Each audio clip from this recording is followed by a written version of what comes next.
Hey you guys, so in this video I'm going to give you my 6 best tips for how to build muscle while training at home. Now if you have equipment, you can use these same principles. If you don't have equipment, you can also use these same principles, okay? So I want you to pay close attention because a lot of people are concerned that they're going to lose all their muscle mass and they're going to lose their strength if they can't train with weights. Not necessarily true if you do the right things. So think of it this way. It didn't take you just a day or two to build all the muscle and build all the strength that you have, right?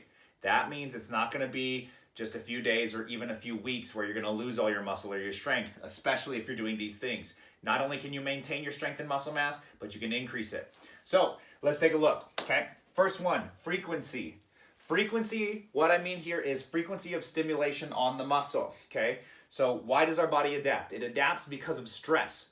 What happens when we apply resistance to our body? Your body experiences stress, it breaks muscle, it then recognizes that signal and sends a muscle building signal or at least a recovery signal to repair the damage that was done. Your body doesn't want to be under stress, so muscle building is an adaptation to stress to create a new homeostasis or comfort zone. So let's leverage frequency. What do you mean by that? Well, most people train their muscle groups one time per week. They do a leg day, they do a chest day, they do an arm day, they do a back day, they do an ab day, etc. Increase your muscle stimulation frequency, not just weekly, but also daily and hourly. So especially right now, because you have a lot of time on your hands, if you're working from home under this current situation, at least do multiple days throughout the week, okay? To give you an example, I do legs. I do almost every muscle group 3 times a week.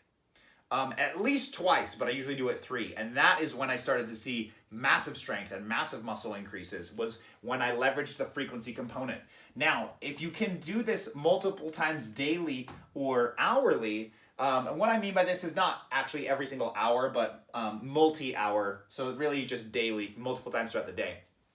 Do a focus session where maybe you've done the workout for that muscle group for the day already, or you're about to later, but then grab some resistance bands. Let's say it was an arm day, right?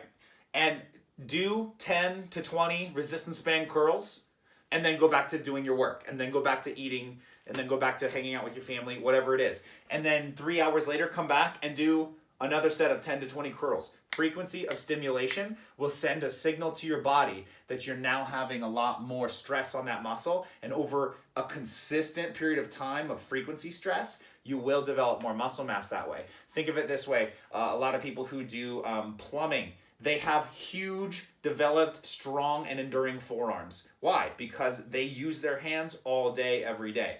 Okay, so you can leverage frequency. Next, this is tied in with volume. What is volume? Volume is the weight or the amount of resistance applied to the muscle times the reps performed or the repetitions performed times how many sets of reps you do.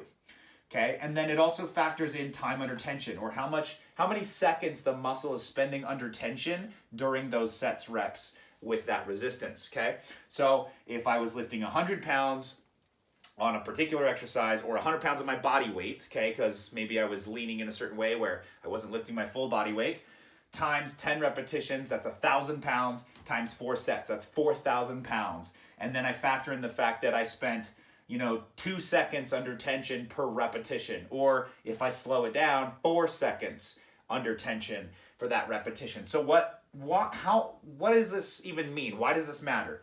Volume. If you track it, you will be able to then plan a workout that has more volume than your previous workouts, or at least the previous week. So I recommend increasing volume from your last workout program, from the last month of training, or at least the last week of training. Maybe not the last day of training. That's a little bit too aggressive.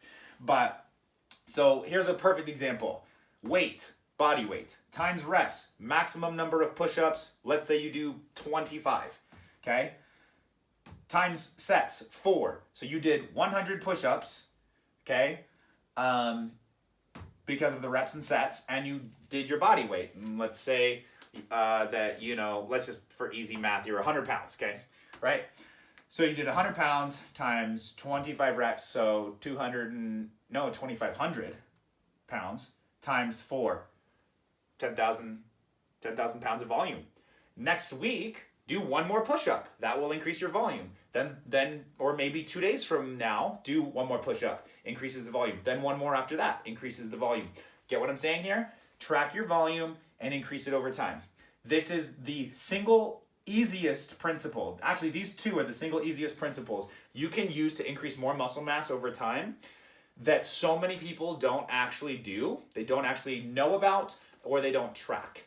Okay, so when I started doing more frequent workouts with higher volume spread out throughout the week, I gained a lot more muscle in a year than most of my time as a trainer. So leverage that. Tempo. This is what we're talking about with time under tension. Okay, so time under tension, but variations. Tempo is how fast or slow you're doing the exercise. So you'll notice in some of our workouts, we don't ever talk about tempo. We just do curls, and you do a curl and you bring it down, right? When we're talking about changing your tempo, I want you to count seconds out loud or use a timer and do the exercise for the designated time. And I actually recommend using a timer. And the reason is because you'll estimate that your seconds are going way too fast and you need to slow it down. So a great protocol to follow is what we call a 4-4 time. It's 4 seconds on the concentric contraction, which is the shortening of the muscle, and 4 seconds on the eccentric contraction or the stretch of the muscle.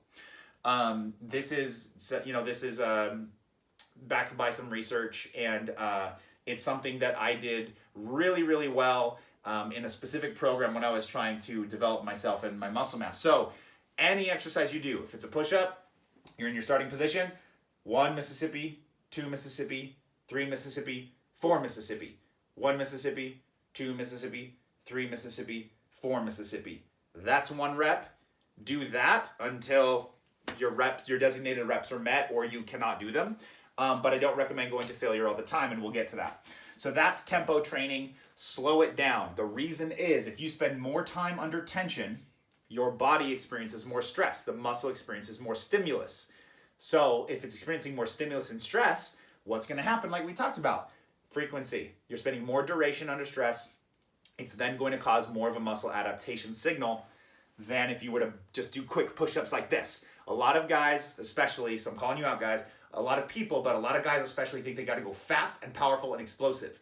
That generates power. It doesn't necessarily generate strength and muscle mass. Slow, controlled contractions with a lot of time under tension will build more muscle than fast, explosive movements. Okay?